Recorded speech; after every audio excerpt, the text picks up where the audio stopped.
We've been waiting for so long. The teams are out, the cards are on the table, and on Saturday, we'll see the first test between the Wallabies and the 2025 British Lions.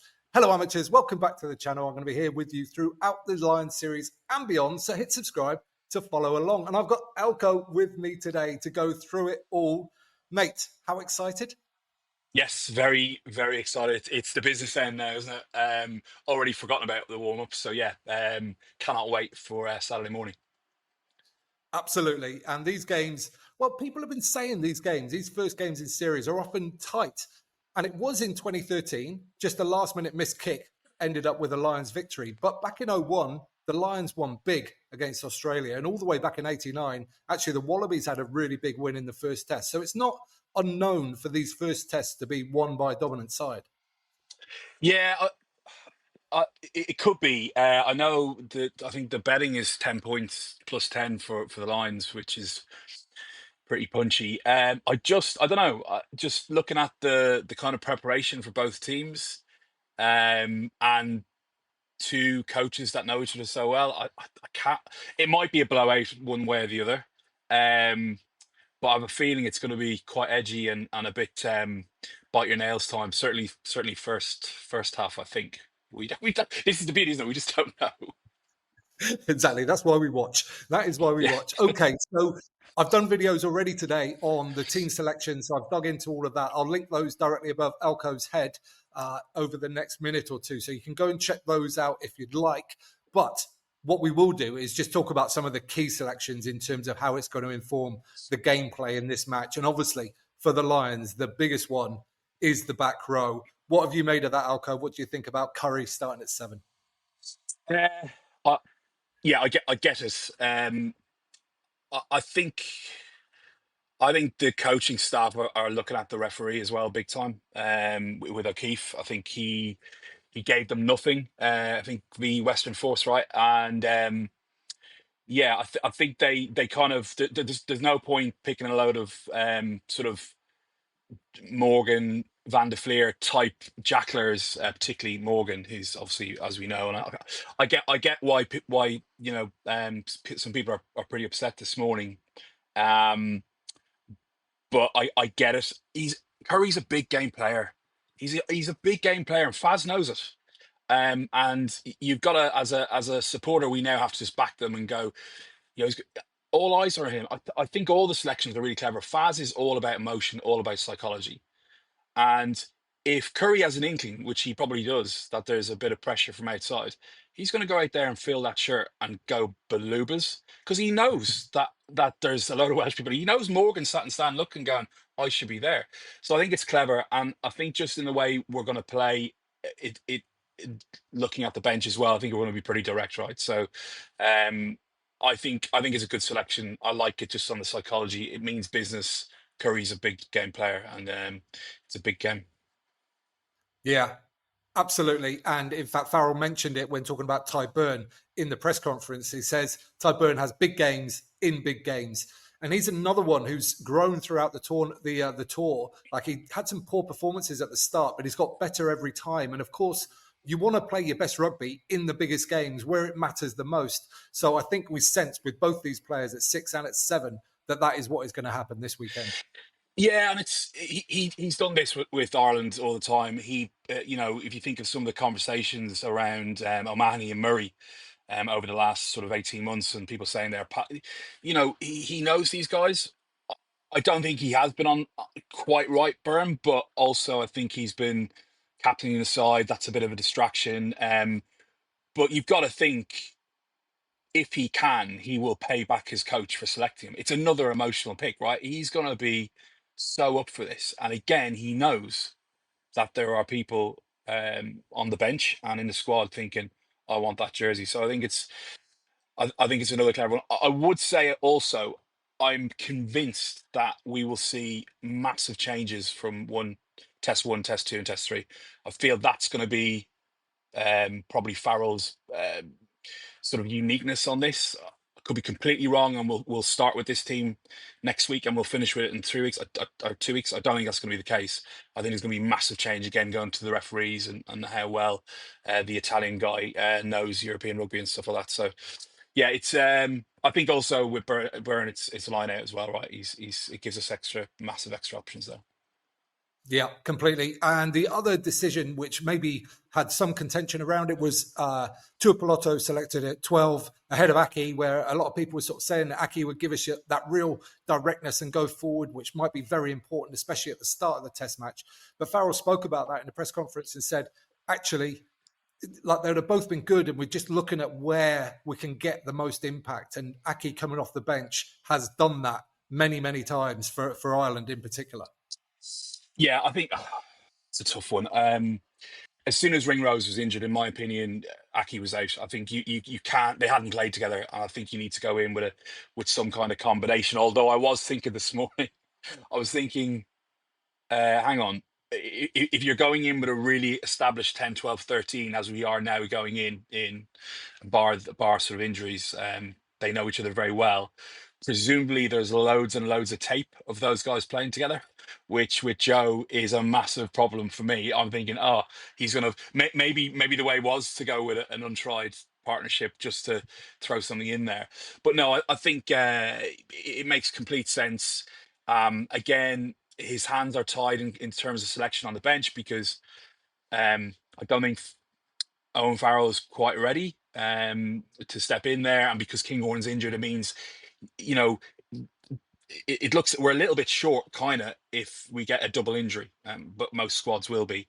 If a winger goes, then I'm not sure how they cover that. Does Keenan go out and Marcus comes in a full back and they just swap and things like that? So it's all a little bit.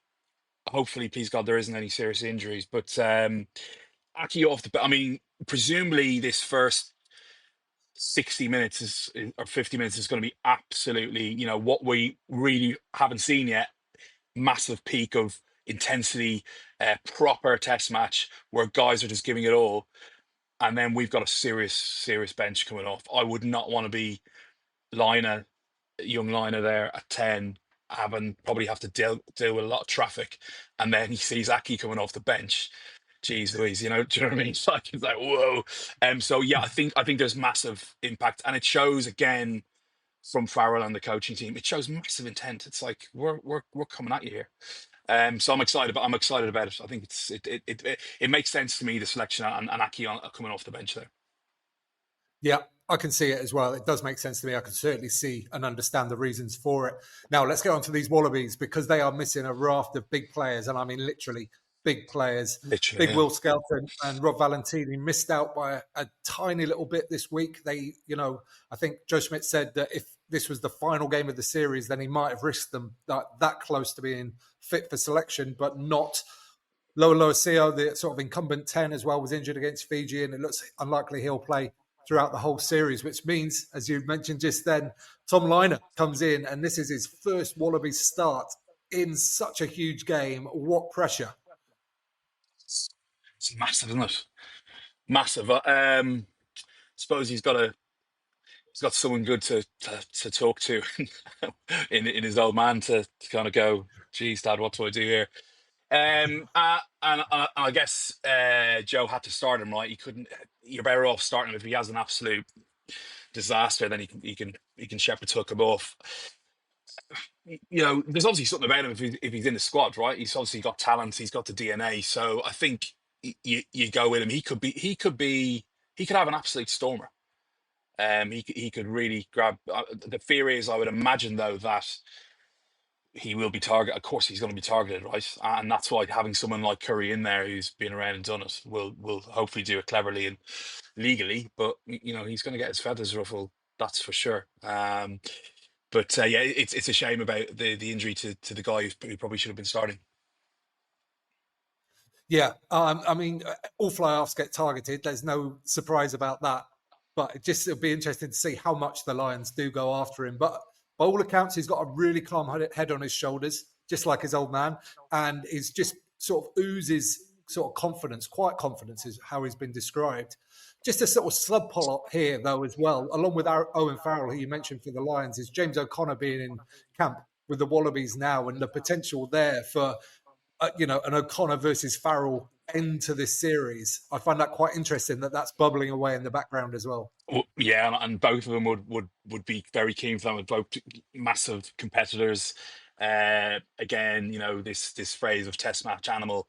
There's two of them there, sort of thing, and both bowlers as well, like that can play, and both probably similar. Yeah, they're coming back in, and a last dance maybe. I'm sure the Fly in the Wall documentary boys are hoping for that, that to happen. Maybe test three. Maybe they both come on in test three, and they're trading drop gold or something. That'd be amazing. Okay, let's look at some other key matchups in this one. And one I want to pick up after, I think it was the Autumn Internationals, wasn't it? And this is Joseph Suaalii against Tuipulotu when there was a It's huge massive. contact between the two of them. Suaalii whacked Tuipulotu, but injured himself in the process. And there were words afterwards. And Suaalii's hardly played since, really. He's sort of been injured for a lot of that period. So that could be fireworks. It is going to be fireworks. The two Polynesian boys are going to go at it, and sort of, yeah. I remember that it was kind of, he went after him, didn't he? As sometimes happens in games. And yeah, he did. Is that when he did his wrist? I can't remember, but yeah, yeah. So yeah, and then there was a sort of I'll see you later sort of thing, or I'll see you soon sort of thing from Sione. So yeah, in the heat of, look, they're not going to. I don't think they're going to be premeditated going out, but you can't take that out of those boys. They will be in that position, in that traffic, um, and also someone they got to be careful, right, as well, because both coaches know this, and there's probably a couple of little moves going on where they're going to try and get them to over chase out the line or something and drop somebody inside them, sort of thing. So I don't. I think the game's moved on too far to say there's going to be any scraps or anything. Hopefully there'll be a few, little bit of grabby. But it's a fascinating matchup, and I think Skelton said in the presser this week, sort of, because they were. I think your man was trying to calm it down, and then he was like, no, we want our 12 going after their 12, we want our 13 going after their 13, and that's what it's about, right? Because it is, at the end of the day, it's, you spoke earlier on about a big win and things like that. The way you get a big win is when someone gets blown out of the way, and the only way that happens is when you get complete domination in the contact area, where a team doesn't turn up. And I don't. That's why I don't see. I think this will be, as Farrell calls it, a man test. What did he say in the Pain Cage or something a few years back, a few tours back, when he did that speech. Arena. The hurt. Oh, hurt. Well, okay, Hurt Arena. Completely got it wrong. Made up my own thing. Weird. But you know what I'm saying. And there's going to be loads of that chat going on, sort of thing. So I can't wait to see those two boys go at it. Maybe they'll do something like some kind of like Razzie thing where there's an agreement and there's a scrum and the two 12s just run at each other at the very beginning, and we just go from there. We'll see. There is definitely going to be some interest around that, though. And I think you're right. I think they'll know that they'll probably want to whack each other, and there might be a little, bull's cloth kind of thing there, and a bit of a trick going on as well. We shall see. Another one that I want to pick out in terms of head-on heads, and this is Genge versus Alan Alatoa. And I think the Lions will fancy themselves at scrum time. I think they're really going to have a scrum focus this week out of all weeks. And I think Genge against Alatoa could be a real key matchup. Yeah, he's a big boy, isn't he? Your man. So yeah, I think Genge has a big job on the weekend. He's got to continue his unbelievable ball carrying, but he's also got to put a shift in here, and really take it out of this guy so we can get rid of him and get Porter on, because I think the bench coming on later is where we potentially could get a big edge. It's a massive battle, and again the referee will be important. I feel probably that's why Genge has edged this as well. I think Porter, for whatever reason. Look, Genge's is form, and I think absolutely deserves to be in there. But I also think there's a We've spoken about this before, Six Nations and stuff, about Porter and his reputation that goes ahead of him, about angle. And yeah, sometimes he is at an angle, and sometimes he's just absolutely destroying someone, or sometimes he's against a really clever tight head that takes him on the angle because he knows the referee's going to give it right. So massive shift needed from Genge, and I truly believe he'll put one in for us as well. Yeah, absolutely. Any other matchups, Elko, that you're particularly looking forward to this weekend? Two fullbacks, I think. Is that right? He's a good player. I Hmm. like him. Actually, the back three is quite interesting there. With sort of Potter that was playing up at Leicester for a while, and good player. I'm not sure we'll see a lot of one-on-one battles. We might. I might be completely wrong, but I think we know that what's coming from Australia with Joe Schmidt there is going to be some serious air battles, and I think the ways they exit and the way they try and get into the opponent's half is by contestable kicks and putting our back three under massive pressure. It's a huge game for Freeman in there ahead of Mac. So that's going to be massive. So that back three battle is going to be really, really interesting to see. And again, whoever edges that could be the one. I think the aerial battle is going to be so key, because that's going to lead to scrums and lineouts, how that works, whether we kick the ball out a lot or not. Well, I think we'll probably keep it in play. Interestingly, but we'll have to just wait and see. It's going to be incredible. Yeah, absolutely. Let's talk about that aerial battle because Australia have got one of the best aerial rugby players that's probably ever lived in Joseph Suaalii. His ability to get up and win balls in the air is almost unmatched. So I was He's thinking not about better. this and He's not better than Rob Carney. Come on, man. There's only one Rob Carney. um, so the whole Joe Schmidt thing in this regard, like what would he be thinking? He'd be thinking, right, I want to get Suaalii up against certain players potentially. But then I thought, actually, he's so good that it actually almost doesn't really matter who's going up against. Like he's got the ability to beat anybody in the air, basically. So then what's next? Like, what do they want next? What else can they manufacture? And I guess they want people in the area that can win a knockdown. So maybe your six and your seven in close vicinity. So if there's any knockdowns, they're on it straight away. And then the ability to just assume they're going to win it and then move the ball to space quickly. So, but they need players in that position to be able to do it quickly. I wonder if I'm sure they have gone to that level of detail and even more, and if that is going to be the plan. Oh, 100% they have. Yeah, I think almost like set plays. They will have the chasing pack. If they win that ball, there will be something going on. You saw a bit of it in transition against Fiji, where they were trying to get the ball to the edge, and Fiji were flying and probably offside quite a lot as well. But you had a bit like what Ireland have done, and you've seen it with the Lions here at the moment. I nearly said Leinster there. With Conan in the outside channels, they're doing the same thing. They're leaving people out. So in that broken field, that I think that's where they'll be looking to turn us over. And we spoke about this in a previous pod with the new rule in there where you can't escort. Then it's there for you. It's massive. So yeah, if he can get up, it's not just him though. I think their back three in general are decent. He's obviously such an athlete, and presumably has done a bit of Aussie rules as well as rugby league. Um, they're going to come after us there big time, and that's doesn't matter how good your line out is if they're not kicking the ball out and they're so well organized, we might not get a line out. We might only have sort of penalties and things like that if they're clever and exit really well. So yeah, expect some Schmitty isms somewhere there. There'll be organized play in that transition big time. Absolutely. Another factor for the weekend is the weather, or it looked like it might have been, but it seems like all the rain's coming on Friday. So Saturday currently is looking like the weather's going to be fine. So hopefully that will allow some good rugby if the teams really want to, get enough ascendancy so they'll play. But I suspect we're going to see both teams playing very test match tactics. I think the Lions have been moving towards that throughout these series of games. I think they might go even more reserved, certainly in the first half Oh this weekend. What do you think? yeah, yeah, I agree with you. I think I said it a few times that presumably they were always going to become more direct, and I think the way they were playing was to not give the Wallabies much to go on in terms of analysis. and also to get match fitness because I just don't think they've been able to train as much as they wanted to. So yeah, I agree with you. I think it's going to be um, very conservative, a lot of kicking, a lot of kick chase, set piece, and then it'll be.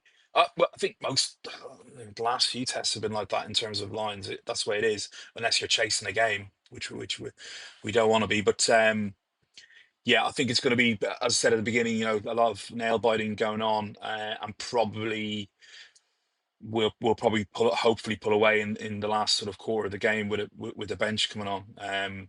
If if we're in contention at that side, because oh, by the way, about I had heard it was going to rain, and then I was thinking they might water the pitch because didn't that happen in one of the games, and Farrell said something about it, and they might just to get inside the lads' heads to. I think if big Will Skelton was there, I think they probably would have done. But the fact that Linus first proper big game, I don't think they'll be doing that. No, probably not. A couple of other things I want to pick up on, and this is a sort of an overhang from previous games. And this is all about pressure, the pressure that you can absorb, you can bring on yourself, but more importantly, you want to clear that pressure as soon as possible. So kickoff receipts are going to be absolutely vital. I cannot see any way that Australia are going to kick the ball deep to Jack Conan and let him carry it up and give the Lions an opportunity for a sort of easy, clean exit. I think they're going to be competing for every single one, and that battle could be absolutely crucial. Yeah, you'd think, wouldn't you, in terms of what's gone on in the warm up games, right? We've mentioned it that it's been a bit of a car crash, really. How we've dealt with sort of short to medium kickoffs, and the ones we've dealt with the best is probably the long ones where either it's a winger or a number eight getting it there. Having said that, I don't know. I think they'll kick long because expect what not to expect with Joe Schmidt sort of thing, and yeah, again, they haven't been able to analyze what we do in exits off our kickoff receipts because we haven't bloody done them. So, but they do know what we do when they kick long. So I don't know. It depends, and also if you're looking to get a bit of a man test going on, I'd probably kick long and let Conan take it back and get one of our boys to absolutely smash him into next week and lay down this. We're here, we're not bloody walkovers. We only get this opportunity every 12 years. We're going to smash you guys, and we're sick of our public, not being really into this. So, state of origin kind of smash it up, sort of thing. I don't know. Having said that, we haven't been good with short receipts. So, hopefully they'll get loads of them on Saturday, not just Absolutely. one. You beat me to that. That was what I was going to carry on with. Okay. Let's talk more about the Wallabies again, though. We've spoken about the fact that they will almost certainly like to play contestable kicks, but I also think they're going to want to keep hold of the ball as well. Once they get the ball in Lions territory, they like to play multi-phase. They like to play with the ball in their hands a lot. I think the reason why they might struggle a bit more on Saturday in that regard is they haven't got those huge ball carriers. Bobby Valentini has been a massive ball carrier for them. So to lose him alongside Skelton as well might mean that that's more difficult for them alongside the Lions, who are going to want to blitz, who are going to want to get up and be very, very physical. So I'm really interested to see whether the Wallabies maybe tighten their own game plan as well and play fewer phases. Yeah, it's tough without those guys in there, isn't it? Because as much I watched sort of the first quarter of the second half against Fiji again this morning. Just wanted to have a look at a few things, and they play very similar to us, right? They have that three pod up, and then they'll put it at the back, but they'll double it. They'll have another pod again, and it's about getting to that outside edge. And you're right, it's exactly the conversation we had the other week about you've got to earn that right to get the defenders to bite on that pod first. Otherwise, they just run out the back, and with the defense we have, somebody will line that and try and get through. But then you need a big ball carrier to dummy that out the back and then get really straight and solid and get gain line. The danger is that they'll get choke tackled or lifted and get pushed back behind the gain line, and then they're in trouble and they'll end up kicking it away. I think they'll want to play a bit. I think they'll want to move us. I think knowing Joe, he'll want to explore that Scottish 12-13 and probably the 13 seam outside edge there. So yeah, it's going to be a challenge for them. But we don't know. Some of those guys are going to have to step up, and it might be that they're well able to step up. We just haven't seen it yet because the other guys have been taking the majority of the work who aren't playing. So, who's their eight? Wilson, who's captain as well. He's got a bit about him. So, He carries. these guys are, Yeah. yeah, he carries. So we just don't know yet. That's the beauty of it. But without a doubt, I was listening to Stephen Moore. He was talking about the fact that they're going to have a few, all 15 Aussies are going to have the game of their lives. And this is what's so exciting because it's on the line. They have to do it. They have to bring it. It's the only way. Yeah, absolutely. And as I said in one of my other videos, never ever underestimate an Australian sports team because they're full Sure, of that, barrel. absolutely full of it. So as we bring this one to a close, mate, any other thoughts about the game itself before we go into our predictions? No, I'm just looking forward to it. I think. Look, now the selection's over. Then, no matter how upset you are about some of your guys not being in, it's now we're all red, right? And we've just got to push on and get behind the team and whatever happens, and none of this crap. If someone has a stinker, we just got to get behind them. We're a team of one now. So we just crack on. I'm just hope it's a belter. I hope we get a proper test match, and I hope we do see Australia step up and have the game of their lives. And we have to match it. And then at the end of the day, let's see where we're at. So I can't wait. Yeah, absolutely. Okay, I'll go first, mate, with the predictions. I think the Lions might be fairly physically dominant in this game. I feel like they've been building and it's been bubbling away for some time, and they've probably heard the slight criticism about various things, but I think all the pieces are coming together at the right time. That being said, I think the Wallabies will be dangerous, and I think they'll get some scores as well, particularly through their back three in broken field. If they can get, like you said, on that seam, the Mm. 13-14 seam, I think would be a really big area for them to attack. But I think the Lions will win. I think they'll win by two scores. I'm going to go 33-19. Okay. Yeah, I'm gonna go very close actually. 25-17, I think, something like that. To Australia. No, to the Lions. And I think we're gonna see a lot of mauling. You're going to see some mauling tries. Dan Sheehan hat trick. Be very welcome, that's for sure. Any kind of tries, as far as I'm concerned, for the Lions will be good tries.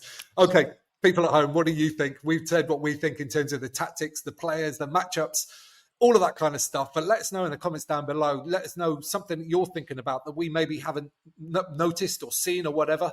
Love learning from all you guys in the comments section, and I do in every single video. So let's have it down there, and we'll join you for a friendly conversation. Give this video a thumbs up while you're down there if you don't mind. It helps other great rugby fans just like you find it. So it leaves me to say, Elko, thank you very much today, and good luck for Saturday. Thanks. Good luck, and let's get behind them. Absolutely. And those at home, you can subscribe there. You can watch that one next. And don't forget to get out and play.